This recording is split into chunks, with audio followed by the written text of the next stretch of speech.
සුබ දවසක් මගේ යාළුවෝ හැමෝටම. ඉතින් අලුත් වීඩියෝ එකක් අරගෙන ඔයාලව හම්බෙන්න ආවා. ඉතින් මේ තියෙන්නේ අලුත් දවසක උදේ පාන්දර. ඉතින් උදේ පාන්දරම මං ආව ලොවිගහ ළඟට. බලන්නකෝ ඒක ලස්සන. ඉතින් ලොවිගහේ එක එක පාටින් ලොවි හැදිලා තිබ්බා. ඉතින් මං ඒ ටිකකුත් කඩාගත්තා. ඉතින් මේ තියෙන්නේ ලොවි ටික. උදේ පාන්දර එළියට බැස්සම පුදුමාකාර ලස්සනක් අමුතු හැඟීමක් තමයි තියෙන්නේ. ඉතින් පේනවනේ හැම පැත්තෙම ගස් වලින් රිංගලෙන හිරු එළිය කොච්චර ලස්සනද කියලා. පහුගිය ටිකේම වැස්ස හොඳටම ඇවිල්ලා දැන් නම් අපිට හොඳට පායලා තියෙනවා. ඒකයි මේ ඉතින් ලස්සනට පරිසරයේ දීප්තිමත්ව නැවුම්ම තියෙන්නේ. ඉතින් පේනවනේ හැම තැනම බලන තැන කොළ පාටෙන් පරිසරය තියෙන්නේ. ඉතින් මේ දකින හැම ගහක් කොළක්ම අපිට කොච්චර ආදරේද, ඒ වගේම තමයි අපි ඒ ගහකොළට කොච්චර ස්තුතිවන්ත වෙන්න ඕනද කියලා පරිසරය අපිට හැම වෙලාවෙම කියලා දෙනවා. ඉතින් ඒත් එක්කම මම ආව පොඩ්ඩක් අපේ ගෙදර වටේ යන්න. ගෙදර වටේ පොඩ්ඩක් ඇවිදින්න. ඉතින් මේ තියෙන්නේ ටිකක් ලොකු වර්ගයේ ඇන්තෝරියම් එකක්. ඉතින් අපේ ගෙදර එක විදිහේ ඇන්තෝරියම් තියෙනවා ලස්සන මල්. ඉතින් ඉදිරියට මම ඔයාලට පෙන්නන්නම්කෝ. ඉතින් ඇන්තෝරියම්ත් එක්ක මේ තියෙන්නේ පොපි ශාකයක්. ඉතින් මම දැකලා තියෙනවා එක පාටින් පොපි හැදලා තියෙනවා. ඉතින් මගේ ළඟ තියෙන්නේ රතු පාට පොපි එක විතරයි. ඒත් එක්කම මේ තියෙන්නේ කූඩළු විශේෂයක්. කූඩළු කිව්වට මේක හරි අමුතු මලක්. ඒ වගේම හරිම ලස්සනයි. ඉතින් මේ කූඩළු විශේෂයට ගොඩක් තෙතමනය අවශ්‍යයි. කියන්නේ අපි හැමතිස්සම මේ ශාකයට වතුර ලබා දෙන්න ඕන. ඉතින් ඒ විදියට අපි සාත්තු කරොත් හැමදාම වගේ ලස්සනට මේ විදියට මල් හැමදාම ලබා ගන්න අපිට පුළුවන්.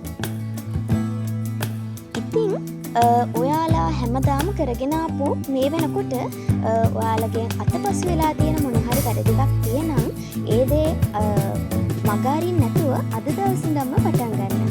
ඉතින් කතාවෙන් කතාව මම ආවා මගේ පුංචි අස්වැන්න තියෙන පැත්තට. ඉතින් මේ තියෙන්නේ මොනවද කියලා දන්නවනේ. මේ තියෙන්නේ පෙටිස්. හරිම අමාරුවෙන් හරිම ආදරෙන් රැකගත්තු මේ ශාක දැන් ලොකු වෙලා අපිට පරිදාවක් ලබා දෙනවා.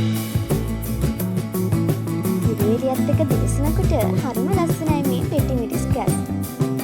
ඉතින් ඒත් එක්කම මම ගෙදරට යනකොට ගෙදර අඹ තිබ්බේ. මට හිතුණා මේක පෙන්නන්න.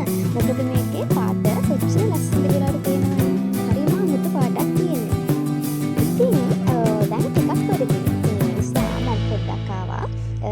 කන්න මොනවද තියෙන බලන්න. ඉතින් මම වයිට් තිබ්බ හින්දා වයිට් ප්‍රොඩක්ට් කෑවා. ඉතින් එළියට බැස ගමන්ම කවුද දන්නවද පොඩ්ඩක් විවේක ගන්න ඇවිල්ලා තියෙන්නේ. ඉතින් මේ ඉන්නේ අපේ පුංචි පෝස්ටර් ඇල්හාමි. ඉතින් එයා ඇවිල්ලා අපේ උදපියලිය ගොල්ල උඩට තමයි ඇවිල්ලා තියෙන්නේ. පොඩ්ඩක් නිදා ගන්න.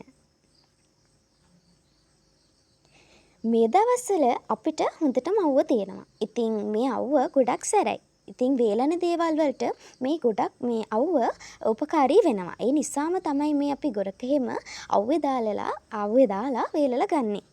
ගොරකත් එක්කම අපි වේලලා හදාගන්න තව දෙයක් තමයි ගම්බිරිස්. ඉතින් මේ ගම්බිරිස් ගොරක වගේ දේවල් වේලලා අපි බ්ලෙන්ඩර් කරලා අපේ නිවසේ පරිභෝජනයට ගන්නවා. ඒත් එක්කම මේ තියෙන්නේ ටිකක් හවස් වෙලා බුදුරජාණන් වහන්සේට බුදු පහන තියන්න මම මල් ටිකක් නෙලා ගත්තා. ඉතින් ඒ නෙලාගත්තු මල් ටික ලස්සනට මල් වට්ටියට හදාගන්න තමයි මේ හදන්නේ. ඉතින් ඉද්ද මල්, ගොඩමානෙල් මල්, උඩවැඩිය මල්, දාස් මල්, මේ කේක මල් ගෙවත්තෙන් නෙලාගෙන ලස්සනට හදාගන්න තමයි මේ යන්නේ. මේ තියෙන්නේ මම හදාගත්තු මල් වට්ටිය. ඉතින් මල් වට්ටියත් අරන් ගිහිල්ලා මම හදන්නේ මේ බුද්ධ වන්දනාවේ යෙදෙන්න. ඉතින් බුදුරජාණන් වහන්සේට පහන තියලා හරිම ශ්‍රද්ධාවෙන් යුතුව පිරිසිදුව පිළිවෙලකට මම බුද්ධ වන්දනාවේ යෙදෙනවා. ඉතින් බුද්ධ පහනක් තියමුකෝ අපි. ඉතින් අදට මම ගිහින් එන්නම්. මාව සබ්ස්ක්‍රයිබ් කරන්න කියලා ආදරෙන් ඉල්ලනවා. හැමෝම සතුටින් පරිස්සමින් ඉන්න.